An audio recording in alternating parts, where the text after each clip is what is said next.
Hi there, I'm Tom Quigley here from New Life Wellness Center, and today we are going to talk about the Mandela Effect, memory, and the trap of obsession. Have you ever been absolutely certain you remember something one way, only to discover that reality says otherwise? A logo you swear used to look different, a line from a movie everyone remembers incorrectly, a historical event you're convinced happened another way. This phenomenon is known as the Mandela Effect, named after the widespread belief that Nelson Mandela died in prison in the 1980s, even though he passed away years later in 2013. What's fascinating isn't whether the memory is right or wrong, it's how convincing the memory feels. And that's where things get important. The Mandela Effect refers to shared memories that don't align with recorded facts. Groups of people remember something the same way, yet evidence shows it never happened that way. This often shows up in pop culture, brand logos, famous quotes, or historical events. These memories feel familiar, comfortable, even obvious. What makes the Mandela effect so powerful isn't that the memory is incorrect, it's how emotionally certain it feels. The brain doesn't experience these memories as guesses, it experiences them as truth. And that confidence, more than the mistake itself, is what makes this phenomenon so compelling and, for some people, difficult to let go of. This often shows up in pop culture, brand logos. Was it Fruit Loops or Fruit Loops? How about Fruit of the Loom? Do you remember a cornucopia as part of it? One of the most well known Mandela effect examples involves Fruit of the Loom. Many people clearly remember a cornucopia, a horn of plenty, behind the fruit in the logo. Not just vaguely, but vividly. Yet, historically, the logo has never included a cornucopia. What's interesting is why this memory formed. The brain saw fruit grouped together in a familiar shape and filled in a detail that made sense culturally and visually. The memory feels real, not because it's accurate, but because it feels complete. This often shows up in historical events. These memories feel familiar, comfortable, even obvious. The Mandela effect gets its name from a powerful historical example involving Nelson Mandela. Many people distinctly remember being taught or hearing that Mandela died in prison during the 1980s. They recall news coverage, funerals, even emotional reactions. In reality, Mandela was released from prison in 1990 and went on to become South Africa's president, passing away years later. What's important here isn't the mistake, it's how emotionally complete the memory feels. The brain filled in an ending that matched the narrative of the time: long imprisonment, global injustice, and a tragic conclusion. The story felt finished, so the mind closed the loop. What makes the Mandela effect so powerful isn't that the memory is incorrect, it's how emotionally certain it feels. When many people remember the same thing incorrectly, it can feel unsettling. But this isn't proof that reality changed, it's proof of how memory works socially. Our brains are influenced by repetition, suggestion, and shared stories. When a memory is repeated with confidence, the mind often adopts it as truth. Emotion strengthens these memories, and the brain fills in gaps with what feels familiar or logical. Over time, confidence replaces accuracy. So shared memories feel real, not because they're correct, but because they're reinforced together. Memory is not a recording. Memory is reconstructed, not replayed. Each recall subtly alters the memory. Emotion strengthens memory, even if inaccurate. Every time we remember something, we rewrite it slightly. Perception feels real because the brain experiences it as reality in the moment. What we see, remember, and believe feels true internally, even when it isn't externally accurate. Reality, however, is something that can be verified outside of our personal experience. The brain often prioritizes feeling right over being accurate because certainty helps us feel safe and oriented. This isn't a flaw or a failure. It's how the human brain evolved to make quick sense of the world, even when the details aren't perfect. Curiosity is healthy. It helps us learn and grow. But curiosity can quietly turn into obsession.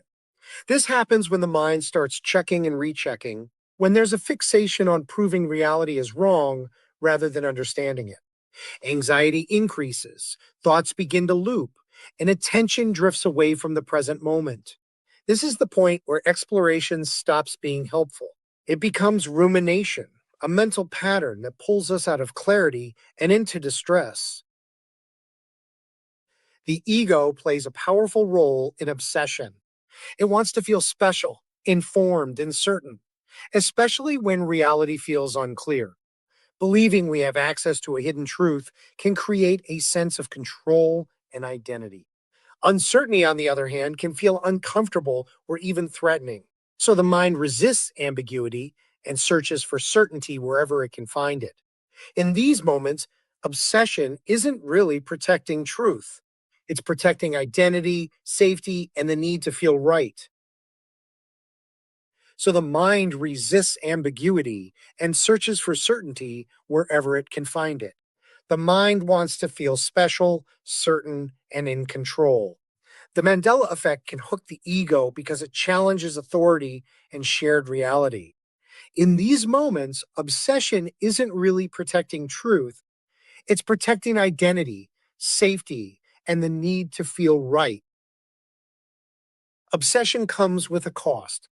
It drains mental energy and increases anxiety, often creating more confusion instead of clarity. As the mind stays locked on one idea, attention pulls away from daily life, relationships, and the present moment. Over time, thinking becomes more rigid, less open, less flexible, and harder to shift.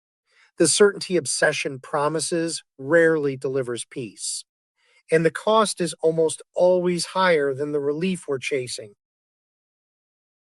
When the mind gets stuck, asking better questions can restore balance. Instead of arguing with the memory, we can ask questions. What emotion is attached to this experience? Why does being right feel important right now? Is this curiosity bringing insight or creating stress? And finally, can I allow a little uncertainty without needing an immediate answer? These questions don't dismiss the experience, they soften it and help the mind return to clarity and presence. From a wise mind lens, the Mandela effect isn't a glitch in reality, it's a mirror. It reflects how memories are shaped, how stories spread, and how belief can sometimes override evidence. The goal isn't to dismiss the experience or argue with it. It's to stay grounded while observing what the mind is doing. We can gently ask, what emotion is attached to this memory? Why does this matter so much to me? And most importantly, is this bringing clarity or feeding anxiety? Awareness, not certainty, is what restores balance.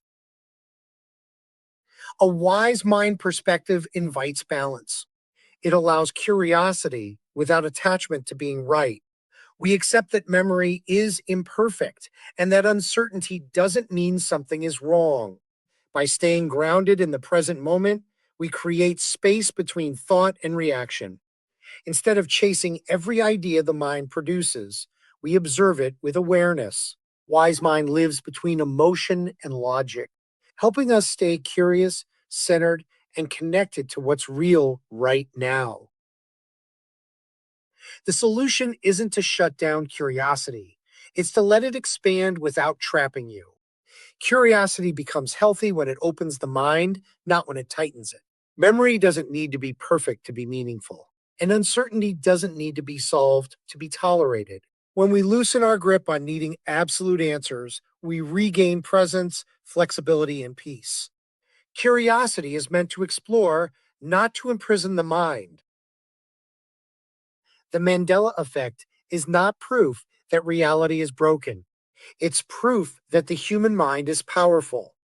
Our ability to remember, imagine, and believe shapes how we experience the world.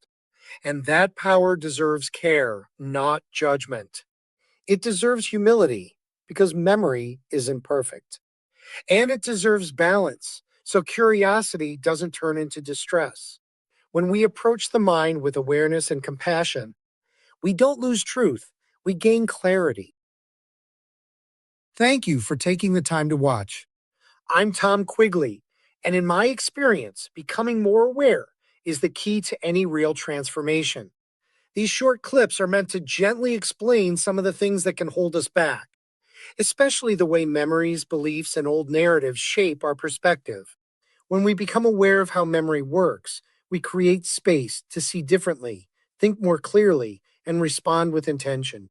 Awareness doesn't change the past, but it can absolutely change how we move forward.